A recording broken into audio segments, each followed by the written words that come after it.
Okay, so what was the highlight of the experience? I think the highlight of the experience was being able to work with someone who's so specialized and has so much broad knowledge in this field that I was never even exposed to, and was able to help me with everything that I need help with, and at every step of the way to hold my hand and help me with every aspect of it. So, Were there frustrating parts of it? yeah, for sure. So when was that? Especially like with coding, there's always like you forget a colon or you forget a one line or you forget to. There's one point where I forgot to indent and it just nothing was working because I didn't indent one line. So like that's obviously frustrating when you get there and it won't work or you're running the thing and you keep running it and you're like, what is wrong here? I don't see this.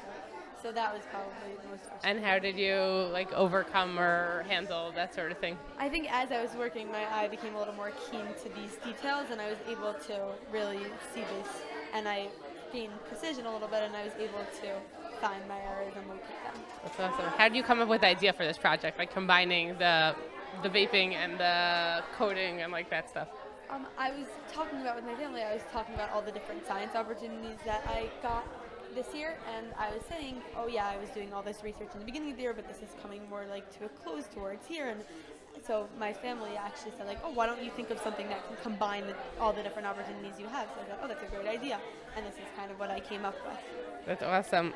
Did you have any? You use like the machine learning, like to like have like hopefully to have a great effect on society. Do you have like any thoughts in terms of like the future of like where that's going to go or what you want to do with it or?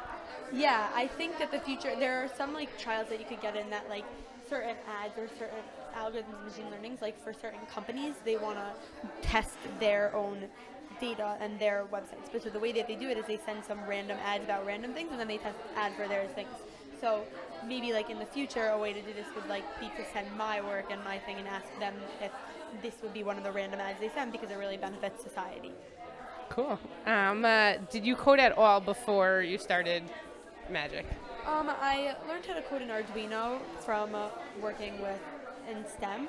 And Did it apply at all? Did it help? Did it? So it gave like the same idea, like you can use some prior people's things code and that you need like precision and every small detail counts, but otherwise not so much because that's more in the language of C++.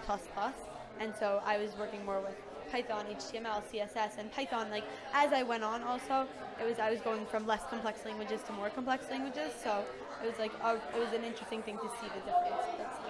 Amazing. Great. How would you, just last question, how would you like improve, or what advice would you give to somebody else like considering Magic? I would tell them to for sure do it because just the amount that you can gain from Magic, it's specifically tailored to you. So this is not like you're working and you have to get stuck with whatever. Anything that you are doing is because you chose to do it and it's what you want to do. So you really get to do what you are passionate about and something that you are interested in and you learn more about it. Amazing. Amazing. Awesome.